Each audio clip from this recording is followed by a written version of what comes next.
kun minäkin 86 helmikuussa astelin Iisalmen osuuspankin ovesta sisään ja menin sinne pankkiin erään silloisen pankin rahoituskonsultin johdattamana ja keskustelin pankin johdon kanssa ensimmäisiä kertoja 21-vuotiaana kaverina, niin olin lentää selälleni siinä tilanteessa, kun ensimmäinen kysymys oli se, että meillä olisi tässä 20 miljoonaa ylimääräistä rahaa, olisiko sulla mitään kohdetta, mihin laittaisit sen.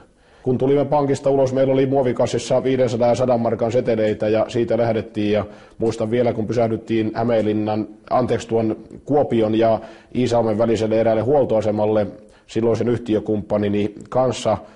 Ja ihmettelimme, että kyllä tämä aika touhua toisaalta on ja avasimme muovikassin ja katsoimme, että täällä on 500 ja 1000 markan seteleitä, että rahaa on.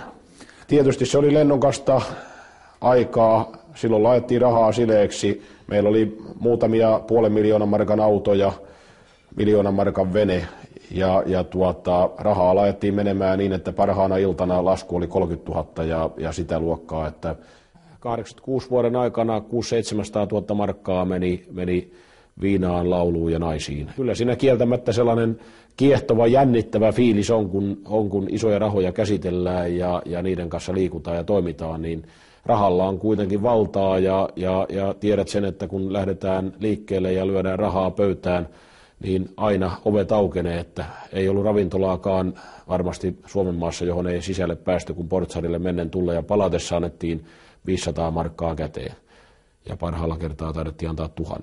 Niin edelleenkin ne muistaa vielä vuosien jälkeenkin tämän naaman.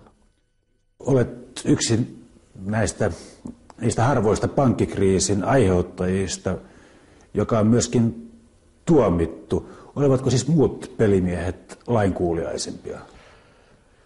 Ei voi sanoa näin, tuskin lainkuuliaisempia, mutta viisaampia. Heillä oli hyvät juristit ja ammattitaitoa ja Suomessahan kyetään varmasti tekemään hallittuja talousrikoksia vaikka kuinka paljon, kun vaan osataan tämä paperipuoli hoitaa kunnolla.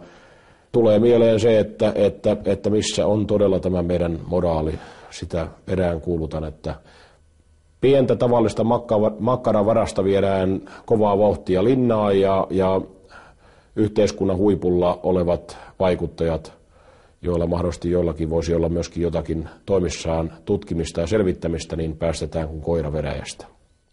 Tuntuu siltä, että siellä pelätään tehdä ratkaisuja tuolla eduskunnan suunnassa ja kyllä minä peräänkuulutan kovalla äänenpainolla sitä, että poliitikot tulisivat kuorestaan ulos ja tekisivät sen, mikä on kaikkien veronmaksajien etu. Helsingistä kun palasimme, menimme Soiniin ja tuolla Soinissa sitten hengellisessä kokouksessa tulin uskoon ja annoin elämäni Jeesukselle ja siitä alkoi tämä minun hengellinen elämäni, joka on nyt kestänyt tähän päivään saakka. Peräänkuulutan sitä kyllä, että missä on rehellisyys. Me saimme 23 miljoonaa markkaa lainaa Iisalmen osuuspankissa, josta tuli tappiota pankille noin 5-6 miljoonaa markkaa. Siitä 2 vuotta 10 kuukautta tuomioon.